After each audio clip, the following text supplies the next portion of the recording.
Now, this pot of money, the retirement fund, Yeah. I mean, what does it mean for a person going into their retirement next week? Well, they need to be a little more careful, but let's be very clear that the cover ratio, the amount of money versus liabilities, only deteriorated slightly. So roughly about 96% has a 100% coverage ratio.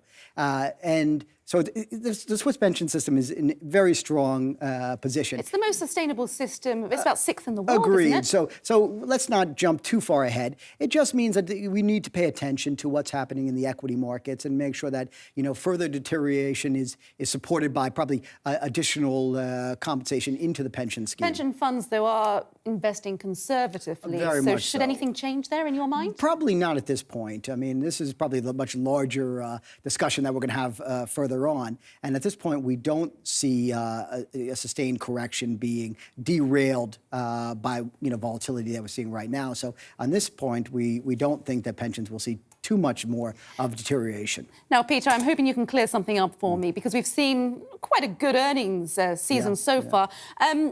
But markets are reacting quite poorly. Now, is this because they're really pricing in these looming rate hikes and perhaps inflation? So we're having two sort of conflicting stories at the same time. One is the growth outlook. We've seen that sort of global PMI and growth indicators slowing down recently. This is also sped up by, trade sanctions, concerned about oil and prices.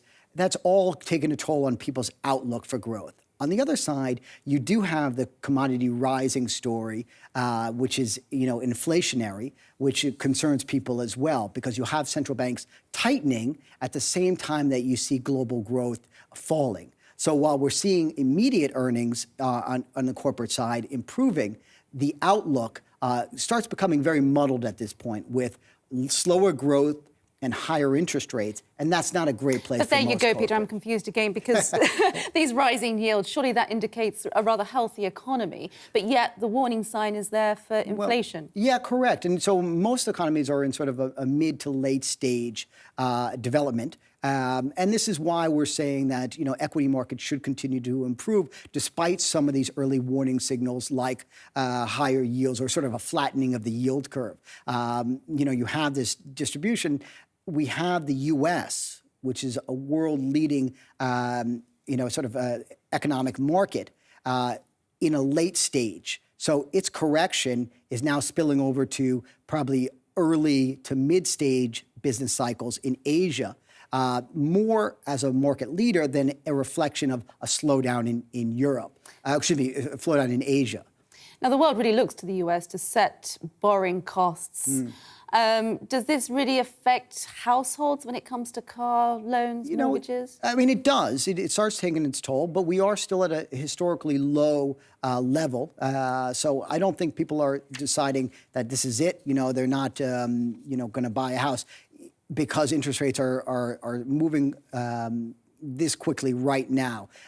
It has been an evolutionary point, so many people are already prepared for higher interest rates. I think what we're seeing, the spike that we're seeing now, is more from a capital market standpoint and worrying sort of traders rather than the consumer right away.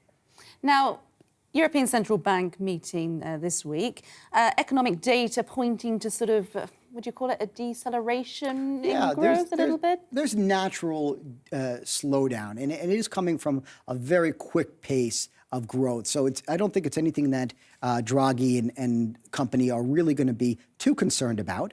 We don't expect a change in monetary policy, and this is because they need more data to prepare the market for what's coming next, which is a deceleration of their quantitative easing program, which is likely to happen in October, down to from 30 to 15 billion, then in November down to 0.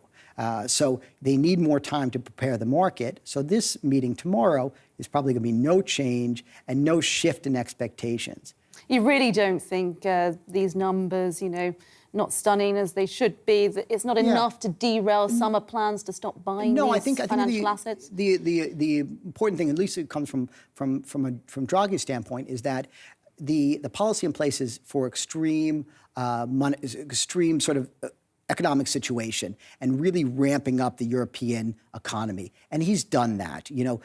While inflation trajectory is subdued and growth is decelerating slightly, it's still on a nice pace. So he needs to unwind some of these extreme actions and head more towards normalization. So despite a small slowdown, he needs to stay on tack. The challenge for Draghi tomorrow is to balance expectations for normalization with saying, hey, we're taking our time, don't start buying euros aggressively now. I'm smiling because I'm thinking as you're speaking, a lot of backtracking going on in the world right now. Well, he's going to take a play from Yellen's playbook, which is, sort of a magician's sleight of hand, where on one hand, he's going to be saying, hey, we're cautious. We're going to be moving very slowly. On the other hand, he's going to be preparing the market for the end of asset purchase and higher interest rates.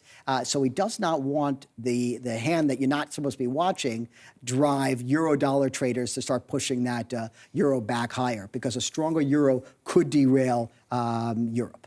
Hedging the bets there. Now, Peter, what do you make of the news? Takeda and Shire, a mega deal, really. What's the future there? Could we see who could be next? Roche and Novartis, for example? Is this a trend? I mean, I think it is part of a globalization trend. Is very on the back of sort of SoftBank and their move. It's picking up market share. I think Novartis just did a deal earlier in the year, so I don't think anything is happening just yet.